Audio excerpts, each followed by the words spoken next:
বছর শেষ হচ্ছে, নতুন বছর আসছে। যে বছর যাচ্ছে সেটা একটা পলিটিক্যাল টার্মোইলের মধ্য দিয়ে গেল। আগামী বছরও রাজনীতি নানা শক্তি নানা সমীকরণে সক্রিয় থাকবে। এসবকে মোকাবেলা করে নির্বাচনের প্রস্তুতি নেওয়া সরকারের জন্য একটা বড় চ্যালেঞ্জ। তবে তার চেয়েও বড় চ্যালেঞ্জ হলো অর্থনীতিতে। এ বিষয়ে কথা বলার জন্য আমাদের সাথে আছেন টিবিএসের senior research analyst Mohsin Bhuiyan. সঙ্গে আছি আমি মোহাম্মদ তাজুল ইসলাম। মহসিন ভাই, আপনাকে টিবিএস পডকাস্টে স্বাগত জানাচ্ছি। থ্যাংক ইউ তাজুল ভাই। আপনাকে যদি জিজ্ঞেস করি, আপনি সামনের বছরে কি চ্যালেঞ্জ দেখছেন একজন অর্থনীতির গবেষক হিসেবে? তাজুল ভাই, আমাদের আজকে সাপ্লিমেন্ট রিলিজ হয়েছে focused on what lies ahead in 2025, এবং এই ইস্যুটা আমাদের ইকোনমিক ইন্টেলিজেন্স বাংলাদেশেও রিলিজ হয়েছে অলরেডি।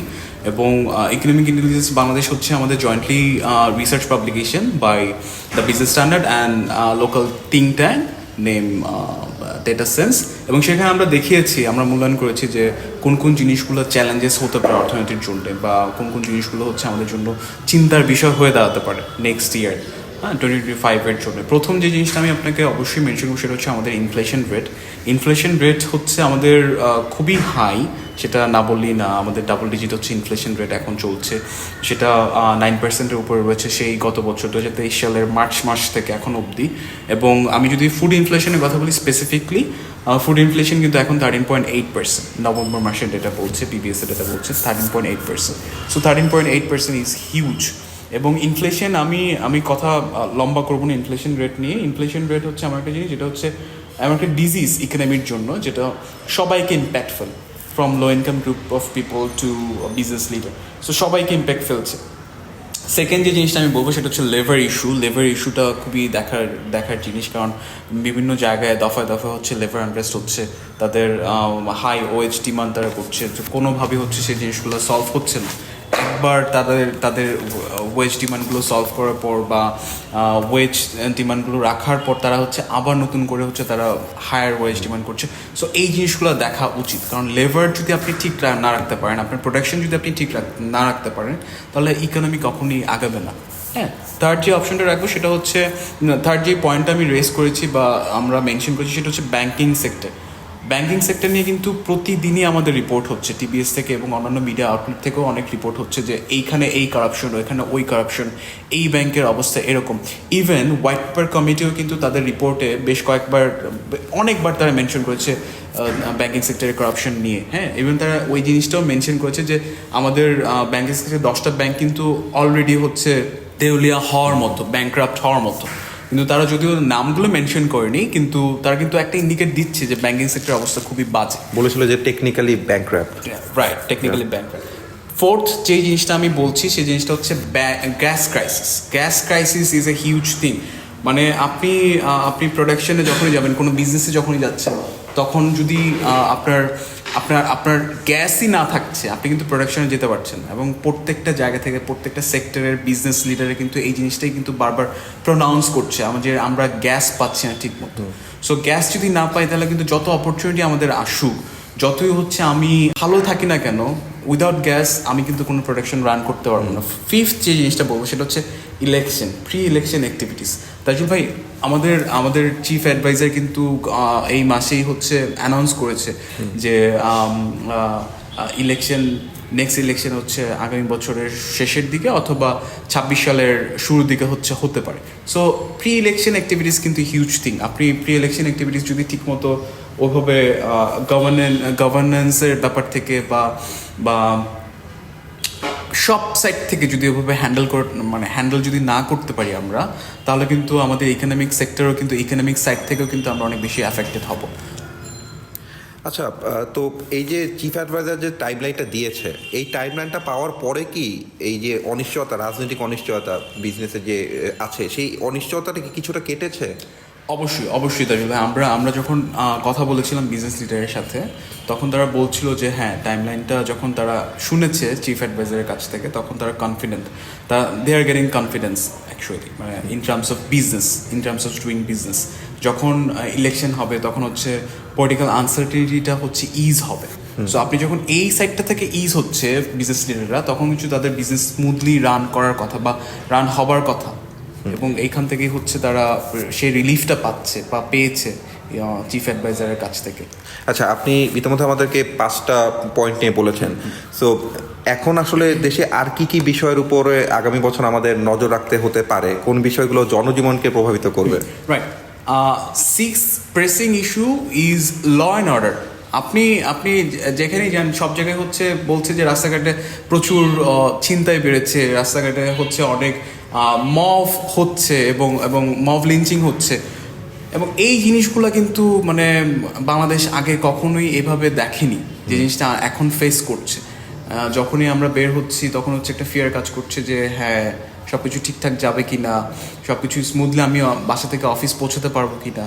সো এই ল অ্যান্ড অর্ডার কিন্তু অনেক বেশি মানে অনেক ইম্পর্ট্যান্ট একটা জিনিস, হ্যাঁ, to think to watch next year.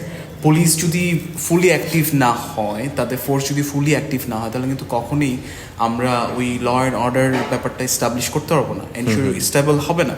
So law and order could be a thing to watch. তারপর আমি যে জিনিসটা বলবো, রিফর্ম কমিশন নিয়ে আমি একটু কথা বলতে চাই। রিফর্ম কমিশন খুবই ওয়েলকামিং জিনিস ছিল চিফ অ্যাডভাইজার থেকে, যে তিনি প্ল্যান করেছে যে রিফর্ম কমিশন হচ্ছে কন্ডাক্ট করার বা বানানোর, এবং সেখান থেকে হচ্ছে তারা রিপোর্ট পাবলিশ করবে।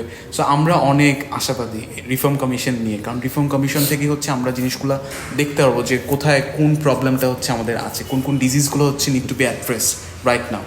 সো এই রিফর্ম কমিশনসের আউটকাম বা রিপোর্ট নিয়ে হচ্ছে আমরা খুবই আশাবাদী, এবং দেখার বিষয় তারা কি কি জিনিসগুলো হচ্ছে অ্যাড্রেস করছে।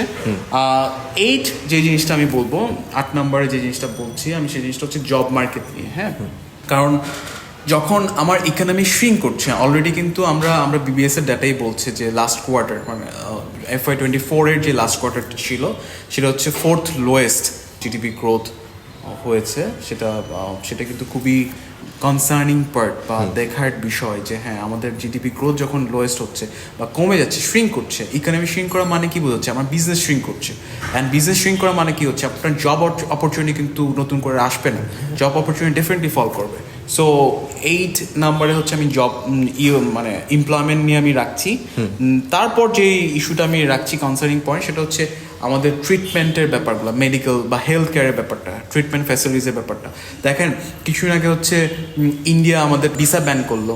এই ভিসা ব্যান করার কারণে কিন্তু আমাদের মেডিকেল যেই নিডটা ছিল, হ্যাঁ, আমরা যেই সাপোর্টটা পাই ইন্ডিয়ার কাছ থেকে, সেই সাপোর্টটা কিন্তু আমাদের জন্য খুব মুশকিল হয়ে যাচ্ছে, যে আমরা সেই সাপোর্টটা পাচ্ছি না। সো এই সাপোর্টের জন্য কি হচ্ছে, আমাদের যদি ইন্টারনাল হেলথ কেয়ার সিস্টেম যদি ঠিক থাকে, আমাদের হসপিটালে যদি প্রপার ইনভেস্টমেন্ট করা হয়, ইনফ্রাস্ট্রাকচার ডেভেলপ করা যায়, এই ইনফ্রাস্ট্রাকচার অনেক কিছু হতে পারে, আপনার ইকুইপমেন্ট থেকে শুরু করে আপনার নার্সিং সিস্টেম, আপনার সব কিছু যদি ঠিকঠাক থাকে, তাহলে কিন্তু আমার ওই ডিমান্ডটা কিন্তু আমি মিট করতে পারছি। ইন্ডিয়া যে জিনিসটা আমাদেরকে দিচ্ছে, ওই জিনিসটা যদি আমার বাংলাদেশে যদি আমি ঠিকমতো প্রপারলি এক্সিকিউট করতে পারি, তাহলে কিন্তু আর ইন্ডিয়াতে যাওয়া লাগছে না, বা ইন্ডিয়াতে যাওয়ার যেই প্রয়োজনীয়তা কিন্তু কেটে যাচ্ছে। So এটা could be the one, and the last one and the most interesting one is return of Donald Trump. So Donald Trump যখনই আসছে, তখনই আমরা জানি যে উনি যখন আসে তখন কিছু না কিছু ঘটে। হ্যাঁ, পুরো বিশ্ব পরিক্রমায় কিন্তু ওনার ইম্প্যাক্ট থাকে প্রত্যেকটা সেক্টরে। সো বাংলাদেশ কি এখান থেকে বেনিফিটেড হবে কি না সেটা দেখবার বিষয়, কারণ উনার ট্রেড ওয়ার যখন চায়নার সাথে, মেক্সিকোর সাথে এবং কানাডার সাথে যখন উনি ট্রেডের ট্যারিফ নিয়ে উনি কথা বলছে, হ্যাঁ, সো তখন হাই ট্যারিফের ব্যাপারটা যখন আসতেছে, তখন বাংলাদেশের মতো কান্ট্রি যারা কিনা হচ্ছে আরএমজিতে সেকেন্ড লার্জেস্ট এক্সপোর্টার গ্লোবালি, তখন বাংলাদেশ কি এটার অ্যাডভান্টেজ নিতে পারবে কিনা সেটা দেখবার বিষয়। কারণ উনি যখন চায়নাতে, তারপর হচ্ছে মেক্সিকোতে এবং কানাডাতে হাই ট্যারিফে ইম্পোজ করার কথা বলছে, তখন বাংলাদেশি এক্সপোর্টার যারা আছে তারা যদি সেই অ্যাডভান্টেজটা নিতে পারে, তাহলে কিন্তু বাংলাদেশি ইকোনমির জন্য অনেক বেটার হবে। সো অবশ্যই। আচ্ছা মহসিন ভাই, বিভিন্ন দেশে তো যুদ্ধ আর সংঘাত চলছে।